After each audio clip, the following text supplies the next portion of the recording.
Hope you're all still awake. Late Night Mega here. And we are still at the Coast of Valor. I'm just kind of exploring around. Oh, there's a person over here. Let's talk to him. Champs Savage. I'm sure we'll go there at some point, too. So let's go... the game's not going to let us go this way. Okay, well it looks like there should have been more over here than just this guy. But, oh well. Let's continue exploring. We're actually going to get to the town. Oh, target. That's not what I was trying to fire at. There we go. I guess we are going to fight these guys. These archers are going to be significantly more annoying. May heaven's winds propel thee hence!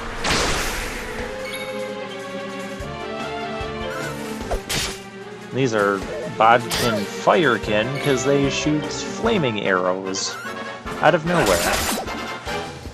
We'll take out the Drake Slime because I don't want him breathing fire, and then we will torch these guys. Well, one of them's down. That's really starting to hurt, you know that?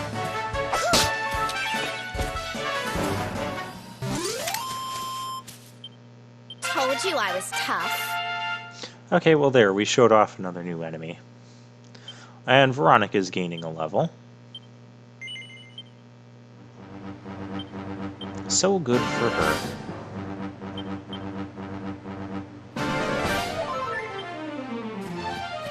Serena has also broke the 100 HP mark. Oh yeah, I remember I was discussing the balance of the game. One of the things that maybe this isn't true at all, but one of the reasons I find the Dragon Quest series balanced is the low numbers. And by that I mean, you know, we don't get into the thousands of HP or silliness like that. I mean, enemies do, or bosses do, but our characters do not. Those are giant evil plant monsters. We are not going to fight them. We'll fight them at some point, just not today. And maybe, and our stats also, you know, we gain just a few points in each stat each time, instead of, you know, hopping around, instead of gaining hundreds of HP every level up and getting into the thousands, kind of like some of the Final Fantasies do. Not that I'm saying the Final Fantasies aren't balanced, but I just don't believe they're as balanced as the Dragon Quest series. I think part of that is the Dragon Quest series has lower numbers. It could just be me. But anyways, that's just my opinion. Speaking of opinions, we're in town, which means we're going to be... Wow, we're going to be spending the rest of this episode exploring this town. And the next episode... Well, I don't know how long in the next... I haven't recorded the next episode. But, yeah, I was checking the quest. Why did I suddenly just want to check the quest?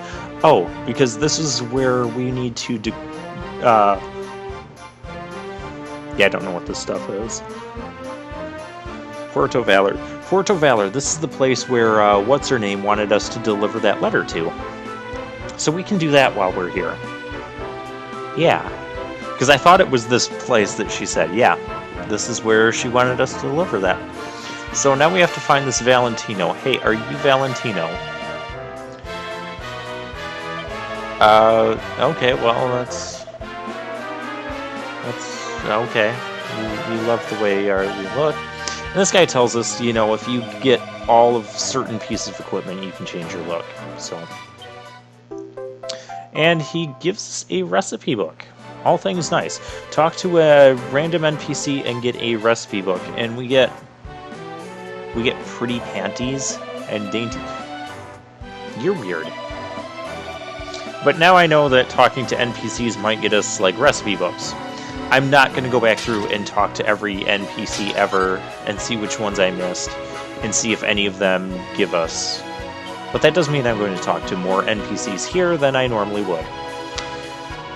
Alright, so last time we were exploring a town, we were on the topic of 90s shows that I watched as a kid. And I didn't quite get to finish that discussion because, well, we ran out of time. But other 90s shows, I mentioned Mark Summers and Double Dare. Another show that Mark Summers hosted that I liked was What Would You Do? I don't remember a whole lot about the show, but I remember that every segment was audience participation. He'd have the cameras like pointed at the audience the whole time too. So that was kind of an interesting setup because usually the audience is in the background behind the camera. You don't get to see them. Here you get to see the audience, and because the whole thing was audience participation, he'd call them out and have them like play games or do some other silly activities. There'd be like talent shows or whatever on there, and but they also had like tons of like whipped cream pies that you get to put. And a lot of games would like involve the family members. They'd get families to play, and then the kids would get to like put a pie in the face of their parents, or vice versa. I don't remember much of the stuff that they did specifically because it was different in every episode. Some of the things that were consistent though, they had these other like pie contraptions. Like they had the Pie Pod, which is like you sit in this barber's chair, and they pump you up so you're like in line with the target or whatever. And they had these catapult hands, and then like someone behind the scenes would press a button or whatever, and it would just like launch these pies at you. And I remember every time, you know, someone got sent there, because someone got sent there like every episode, or sometimes multiple times in an episode. And Mark Summers would always ask the audience, you know, how many pies do we want to give them? 1, 2, 3, or 4? Because there was up to 4 pies. And of course, the audience always got to vote or shout the answer. It was always 4. It was always the maximum number. He even made jokes about it, like, why do I even bother asking this? But he still asks it every time. We have we have a bit stronger equipment here. Very expensive equipment. I mean, we have money. I mean, look at the money we have. We can buy some of this stuff. I'm going to hold off on it for just a little while. A little bit. We might end up buying some of these things. Now, that wand for Serena, it might be like 1 point better in Magical Mending, but I like the one she has now because she gets that free MP restore at the start of each of her turns. So I do like that. We might end up keeping her with that wand for quite a while. And that looks like the priest class from Dragon Warrior 3. That's a nice throwback there. And we have, hey, there's Steel Shield. So, okay, I guess the Steel Shield we got isn't that far ahead of the curve. Look at all this nice equipment. Anyways, what would you do? There was... They had some other pie contraptions. They had, like, the pie wash, where you sit in this chair, and then it spins you around, and then there's, like, these 4 sprayers that will spray the person with whipped cream. That was always amusing. And then there was the pie slide, where you climb up, like, this playground slide, and then you slide face first into this, like, ginormous pie. That was the fun part for me. That was the part I enjoyed. If I would have been able to be on this show, that would be the one thing I wanted to do, was the pie slide. But other than that, you know, not too much. I remember they had another segment where they would like tape cards to people's foreheads, and then you had a choice. You didn't know what was on the card, but you either had to choose to do what was on the card or go to like the Pie Pod or one of the other pie contraptions. It was interesting to see what people would choose. And sometimes on the card they would write on there like Pie Pod, so you had to go to the Pie Pod anyways. But some other things were like, some of the things they did was like holding fish heads or holding, you know, live tarantulas or snakes or something. things of that nature. Remember that. I remember another segment where they had like parents versus kids, or kids like getting back at the parents, and the kids got to force the parents to eat the vegetables that the parents didn't like. So that was a thing too. Other 90s shows. Oh, there was Wild and Crazy Kids, which that one kind of like What Would You Do was like each episode was, they did completely different game. It was a game show-ish. There weren't any like prizes to it though, other than like all the kids got to keep like Wild and Crazy Kid shirts, because they would have, it was more like large team games of kids. And because they would play like all sorts of, they played a lot of baseball games. I remember that. I remember they had like other variants on baseball where you like hit the baseball off of a tee, and you hit it into like this huge pane of all these different windows, and you got to break windows with it. They just had like a variety of games. I feel like they would invent games of their own. Some of them were like messy games, and some of them weren't. They did a lot of like sporting games or twists on sporting games. They probably had something like three-legged soccer or something like that. And the other cool part about this show was that it wasn't taking place inside a studio. It was like outside in a field or at other places. Sometimes they went to like they got to like take over a mall and have like all these mall games. They'd have like relay races and stuff like that. Like I said, just large team games. I wasn't that into it. Oh, we have another door, a red door. I gotta write that down. Grab my notepad. Red doors. I already forgot the name of this town. I think it's Puerto Vista or Villa, whatever. Valor. Puerto Valor. Thank you, Past Gameplay Me, for the pop-up there. I swear I didn't plan that. See, I am still somewhat paying attention to the screen, instead of just rambling about my childhood. But yeah, it wasn't taking place in a studio. But some of the games, I didn't really care for, because I didn't really care for like the baseball and stuff like that. But one thing that was nice about the show is that the hosts were pretty good. I don't remember their names though. I'd remember them if I saw them. But they were like very high energy. They would even like play some of these games with the kids too. But they'd spend the first couple minutes of the show like previewing all the games, so you got to see like what games they were going to be playing before they played it.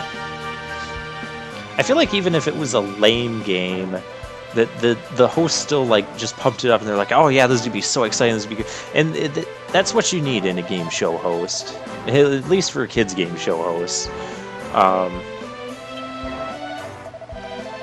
See, what other games do I remember? I remember like an Alphabet Soup game. But not Alphabet. It was an Alphabet game. It was kind of like Wheel of Fortune. Not really Wheel of Fortune.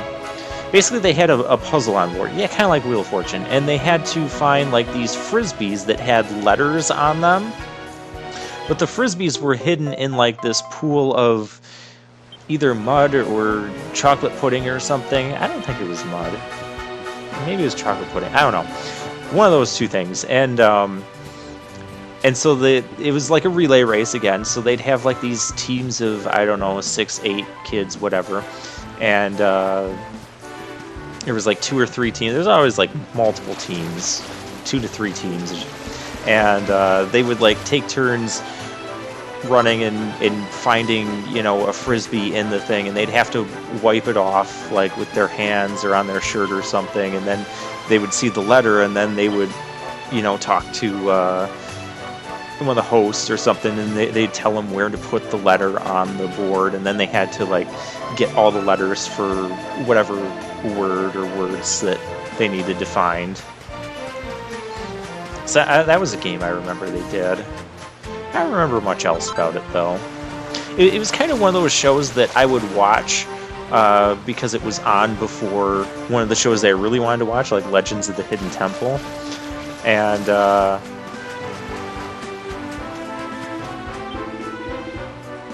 but sometimes, like, if the games that they previewed didn't interest me, I wouldn't watch it. One of those types of shows. Other shows that I remember Nick Arcade. It was a show about video games. It wasn't as cool though. I mean, it sounds cool, but it kind of was and kind of wasn't at the same time. The host name for that, I want to say the host was Phil something. Yeah, I probably won't remember that. But the host would always kind of annoy me sometimes because he would just like make up songs along to the tunes that the game, the tune of the song of the main theme of the game show. And it's just like say random. It'd be weird. And then the music for the game show just it was catchy. It was catchy, but the annoying kind of catchy. And we found the person who wants us to collect mini medals. In this case, every mini medal we collect, we're going to get a stamp in our little book thing. So we're going to get our book stamped here. We got 12 mini medals. 12. I thought we've picked up more than that by now, but yeah, I guess not. Oh, we got a Shield Bearer card. Okay. And this is it's a new helmet. Hermes hat. That will probably increase our speed. A lot of items in like Final Fantasy Dragon Quest that have Hermes in their name usually ends up like either casting haste on the character, giving a character haste, or increasing their agility in some manner. And we have a side quest here. Is this the one where they want us to fight? Oh, he wants us to find Pepper.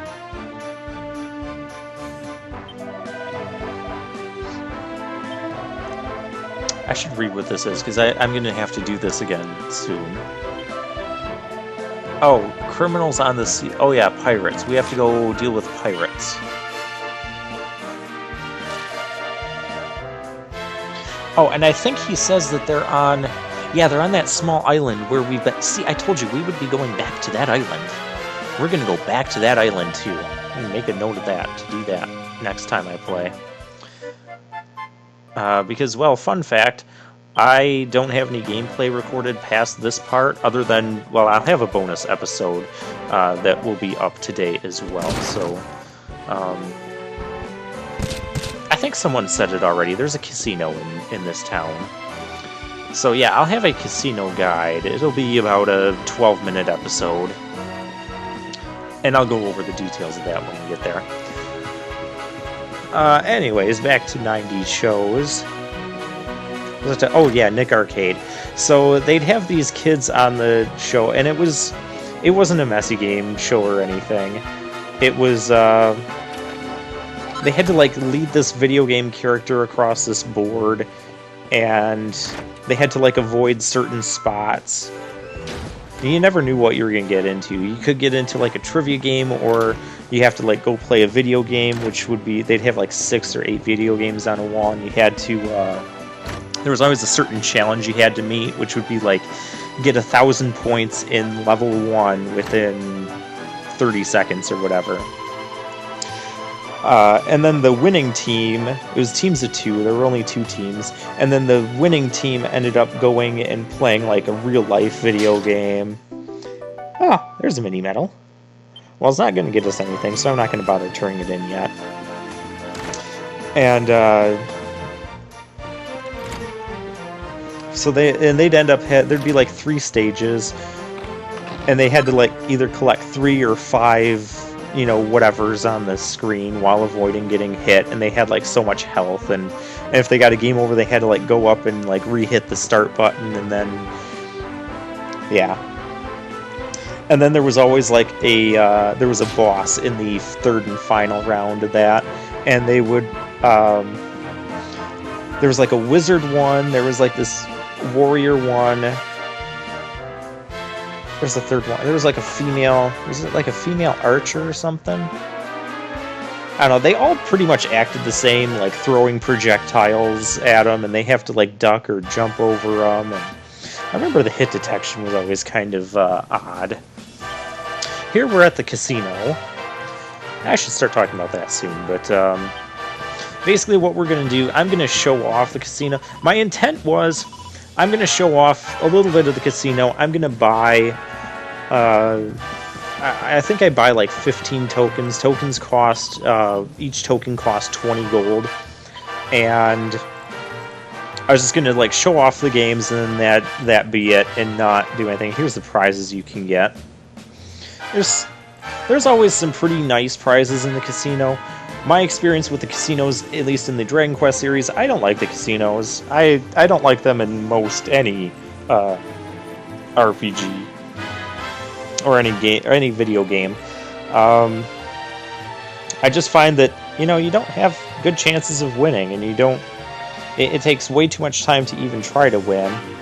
So even if you watch my like Pokemon Fire Red Let's Play, I don't do the casinos, the slots there. I've never liked slots. I've never had good luck with slots. But I'll show off what the slots are like here. And I'll show off, and we have poker. That's the other game at this particular casino. I'll show off the poker. But these are the things. If you don't grind up the tokens for these, don't feel bad. I've never run into a situation in any video game where it was necessary to do the casino games and get the prizes from them in order to stand a chance at beating the game or whatever. So don't feel bad about skipping it. Although if you do want to do it and get some nice equipment, nice bonus stuff, go for it. I am actually going to end up going for it. You'll see why in a little bit. Basically the poker game is going to be very, very generous in my opinion. I'll talk about that in a moment. So yeah, Nick Arcade, and then they would have one of the challenges was having to get so many points in a stage of a video game in such an amount of time, and one thing that annoyed me was sometimes these kids would be like, oh yeah, I'm really good at this game, or I really like this particular game, and then the challenge is to get like 1,500 points, and then they end up getting like 400 points in the time limit, and they just do completely awful. I'm like, come on. You say you're good at it, yet it's like they didn't even get close to being good at it. But yeah, that was Nick Arcade. That host, though, Phil, what's his name? I don't even know if it's really Phil. He hosted another short-lived game show. I don't remember the name of it. But it was this hidden camera game show where these kids would go out in the community, either like at a mall or a park or something, and they would try to find strangers and get them to do like crazy stuff, like put on a silly costume and do a dance or whatever. And there was like 3 different things that they had to get people to do, or adults to do, or strangers to do. And if they got all 3 within like 15 minutes, they would win, whatever the prizes were. It was kind of weird. I didn't really like it. I mean, they wouldn't show the full 15 minutes. They'd show, the parts that were relevant. Basically, the kids would like lie and tell the people, oh, we're doing this for a class project or a science project, or we're doing a survey to see, how many people would do this crazy thing. And, it could be things like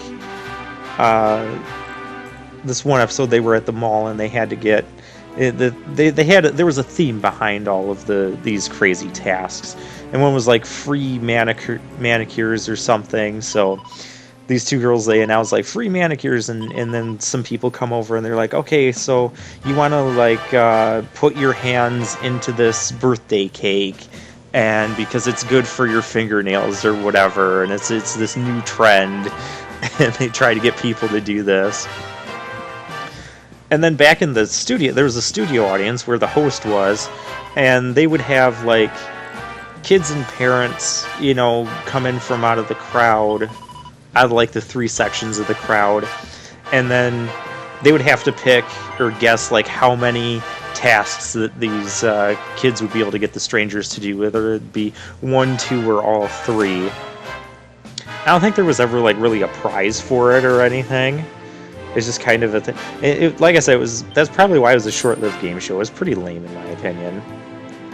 But then sometimes they would have like, at the end, they would have like one of the kids and their parent. Yeah, here's the poker game. I should talk about poker.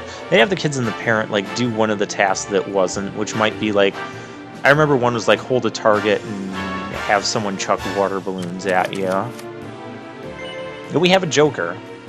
The Joker helps make this